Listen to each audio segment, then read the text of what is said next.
कराची में सर्दी के मौसम में भी गर्मी रहेगी। नवंबर के आखिर या दिसंबर के शुरू में सर्दी पड़ने का इम्कान है। जी बिल्कुल, महकमा मौसमियात की पेशगोई के मुताबिक कराची में नवंबर का आगाज होने के बाद जिस तरह की शहरी ये तवक्को कर रहे हैं कि उनको सर्द मौसम या हल्की फुल्की भी सर्दी मिलेगी, तो ऐसा नहीं है। मैं महकमा मौसमियात से जो हमारी बात हुई तो उनका ये कहना है कि नवंबर के बिल्कुल आखिर में जाकर जो है वो कराची में हो सकता है कि कुछ शहरियों को ठंडक का माहौल मैसर आ सके। अगर सर्दी दिसंबर में आनी थी तो वो कौन सी रात थी जिस दिन मैंने सर्दी एक्सपीरियंस की? अगर सर्दी दिसंबर में आनी थी तो 31 अक्टूबर 2024 के दिन मैंने सर्दी कैसे महसूस कर ली। अगर सर्दी सिर्फ दिसंबर में ही जाके आनी थी तो अक्टूबर 31 2024 के दिन किसने कराची शहर का मौसम ठंडा कर दिया था?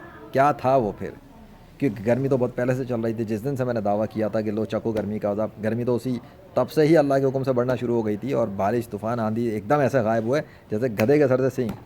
इतना बड़ा चेंज पूरे कराची सिटी, कोई छोटा सा होता है कराची सिटी, ज़रा जूम व्यू से बहुत ऊपर से ऊंचाई से जाके देखो, थाउजेंड्स ऑफ मील्स अबव से देखो तो तुम्हें पता लगेगा कितना बड़ा सिटी है। और इतने बड़े सिटी के ऊपर डेमोस्ट्रेशन की जा रही है निशानी की। कौन कर रही है?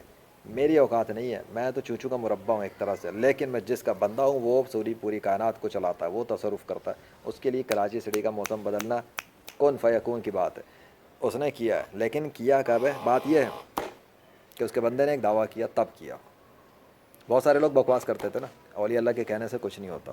अरे ये समंदर नहीं रुकते, पानी पीछे नहीं जाता, बारिश नहीं होती, बारिश बंद नहीं होती, कहने से कहाँ होता है? उंगली के इशारे से चांद के टुकड़े कहाँ होते हैं? यही बकवास कर रहे थे ना बैठ के। आओ मुकाबला करो अब लेजेंड का। देखो लेजेंड ने बोला तो कराची की गर्मी ऐसी बढ़ी कि रिकॉर्ड टूट गए।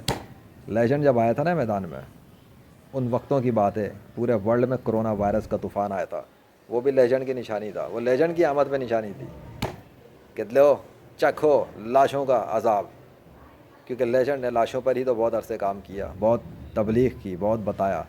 उसका उतना मजाक उड़ाया तुम लोगों ने, इतना मजाक उड़ाया, इतना रिग्रेट किया, इतनी उसके सबूतों को डिलीट किया कि अल्लाह के दीन की सच्चाई को काफिरों तक पहुँचने ही नहीं दिया। मीडिया तक भी नहीं, इधर उधर भी नहीं, पता नहीं कहाँ कहाँ पे क्या किया। वो अल्लाह नहीं बोलता। लेजेंड तो बहुत सारी चीज़ें भूल गया, माफ़ भी कर दिया, छोड़ दिया, जाने दो। लेकिन अल्लाह है, जब वो किसी बात का इरादा कर लेना तो उसको पूरा ज़रूर करता है। मुझे नहीं पता उसने किस बात का इरादा किया, लेकिन जिसने जो इरादा किया ना, वो मेरे पास आने वाली निशानियों से पता लग रहा है कि वो कोई मामूली बात नहीं है। ठीक है, सो अपना ख्याल रखो अब तुम लोग अपने कराची सिटी का।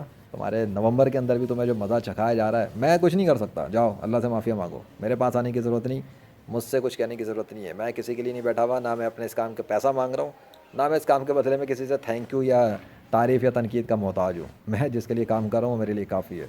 तुम्हारे शहर पे ये डेमोस्ट्रेशन और इसके अलावा भी जो कुछ मैं कर चुका हूँ अब तक अल्लाह की मदद से, वो सब इस बात का सबूत है। सिर्फ एक ही चीज़ है कि इस्लाम सच्चा दीन है और दुनिया के सारे काफिर जिन्होंने झूठे खुदा बनाए हुए अल्लाह के मुकाबले में, वो सब के सब मसनूई खुदाओं के पुजारी हैं, झूठे खुदाओं के पुजारी हैं और झूठे मज़ाहिब बना के बैठे हुए हैं। और सुन्नी मुस्लिम मैन ने सबको नेस्त व नाबूद कर दिया प्रैक्टिकल तौर पे मौजज़ात के मैदान में, अल्लाह के फजल से। अल्लाह अकबर।